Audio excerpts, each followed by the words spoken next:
Bismillahirrahmanirrahim. Assalamualaikum warahmatullahi wabarakatuh. Pada kesempatan kali ini kita akan melanjutkan bahasan minggu kemarin mengenai dependent motion, free body diagram, dan kinematic diagram. Dependent motion merupakan bentuk atau bagian atau jenis gerak yang terkendala. Selanjutnya, mengenai bahas free body diagram dan kinematic diagram ini merupakan hal-hal yang mendasar dalam membahas kinematika.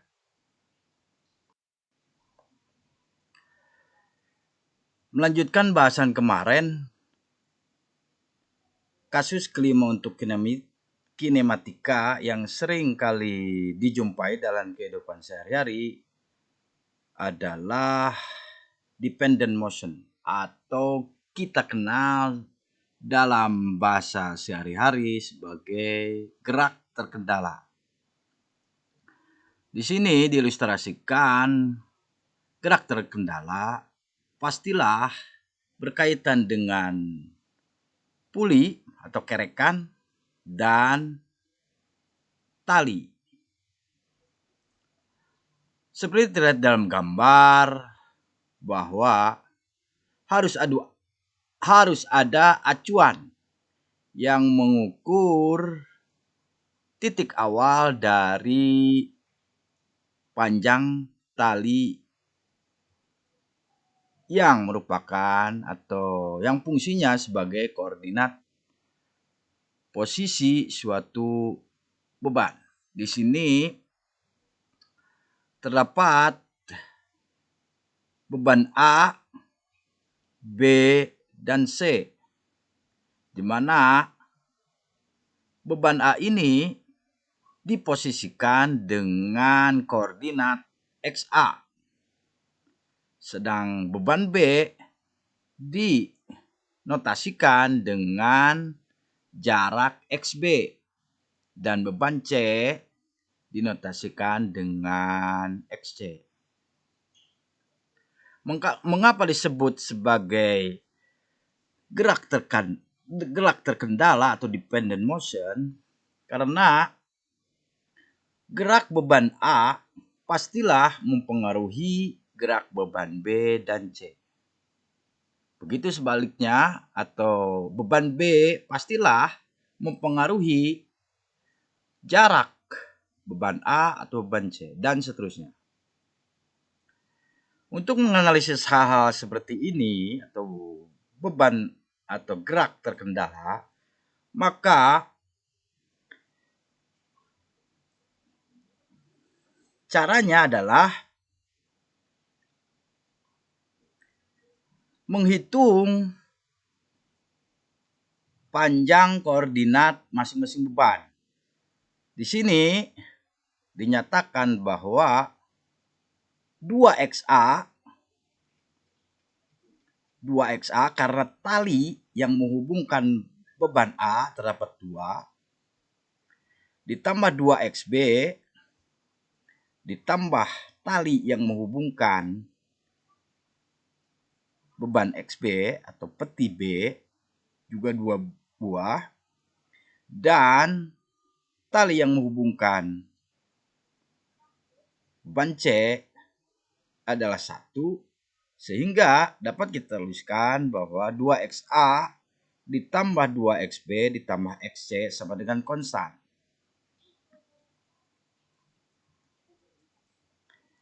Persamaan ini merupakan persamaan perpindahan. Perlu diingat bahwa kinematika hanya berkutat dengan 4 besaran yang telah saya sebutkan minggu yang lalu, yakni perpindahan, kecepatan, percepatan, dan time. Maka persamaan-persamaan atau formulasi yang diturunkan dari suatu gerak pastilah meliputi hal-hal tersebut. Yang kedua, formulasi yang di bawahnya adalah formulasi kecepatan. Di sini ditulis 2 kali dxa per dt, yang kalau dalam fisika kita baca 2 kali kecepatan A ditambah 2 kali kecepatan benda B ditambah 1 kecepatan benda T sama dengan 0. Ini merupakan turunan suatu besaran jika diturunkan terhadap waktu atau perpindahan diturunkan terhadap waktu menjadi kecepatan. Kemudian formulasi ketiga, kita nyatakan turunannya menjadi 2 percepatan A ditambah 2 percepatan B ditambah 1 percepatan C sama dengan 0. Dari mana dapat bilangan 00 ini? Ini merupakan turunan suatu konstanta pastilah 0 dan turunan dari suatu 0 pastilah 0.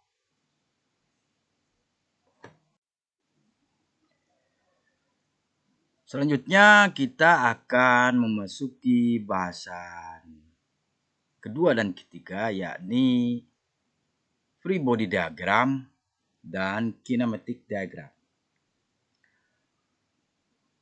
Free body diagram atau FBD ini kalau diterjemahkan sebagai diagram benda bebas dan kinematic diagram biasanya diterjemahkan ke dalam bahasa Indonesia sebagai diagram kinematik.